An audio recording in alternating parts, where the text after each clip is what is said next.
Hi guys! இன்னும் 2 வாரத்தில நம்ம சஞ்சீவுக்கு பார்த்தீங்கன்னா, காது குத்த போறோம். அதனால எங்க ஏரியால இருக்க கோவிலுக்கு பொங்கல் வைக்க வந்திருந்தோம். நாங்க வந்து இந்த டைம் கோயிலோட அட்மாஸ்பியரும் சரி, கிளைமேட்டும் சரி ரொம்ப அழகா இருந்தது. அண்ட் சஞ்சீவோட அம்மாவும், அப்பாவும் பொங்கல் வைக்க பிஸியா இருந்ததுனால, சஞ்சீவ பார்க்குற பொறுப்ப என்ட்ட குடுத்துட்டாங்க.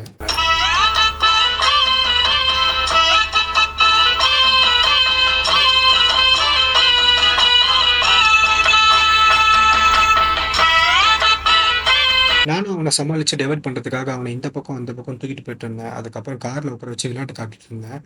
அண்ட் அவன் கொஞ்சம் வால்தனம் பண்ணிட்டே இருந்தான். அதுக்கப்புறம் அங்க பாருடா மாடு இருக்குன்னு சொல்லிட்டு அவன கூப்பிட்டு போயிட்டு மாடுகிட்ட காமிச்சா, ஃபர்ஸ்ட் இன்ட்ரெஸ்ட்டா வந்தான். அதுக்கப்புறம் பையன் பாவம் கொஞ்சம் பயந்துட்டான். அப்புறம் பொங்கல் பொங்குற டைம்ல அவங்க அப்பாகிட்ட அவனுக்கு குடுத்துட்டேன். அவனும் பொங்கல் பொங்குறத அழகா பார்த்துட்டே இருந்தான். பொங்கல் ரெடி ஆனதும் சாமிலாம் கும்பிட்டு முடிச்சுட்டு கோயிலுக்கு வந்த எல்லாருக்கும் பொங்கல் குடுக்க ஆரம்பிச்சுட்டோம். அதுக்கப்புறம் நாங்களும் சஞ்சீவ்க்கு கொஞ்சம் பொங்கல் குடுத்துட்டு, திங்ஸ் எல்லாம் பேக் பண்ணிட்டு வீட்டுக்கு கிளம்பிட்டோம். இந்த வீடியோ உங்களுக்கு பிடிச்சிருந்துச்சுனா லைக் அண்ட் ஷேர் பண்ணிருங்க. அண்ட் இந்த மாரி இன்னும் நிறைய வீடியோஸ் பார்க்கறதுக்கு சப்ஸ்கிரைப் பண்ணிக்கோங்க. அடுத்து இன்னொரு வீடியோல உங்கள எல்லாம் பார்க்குற வரைக்கும் கீப் ஸ்மைலிங், ஸ்டே சேஃப்.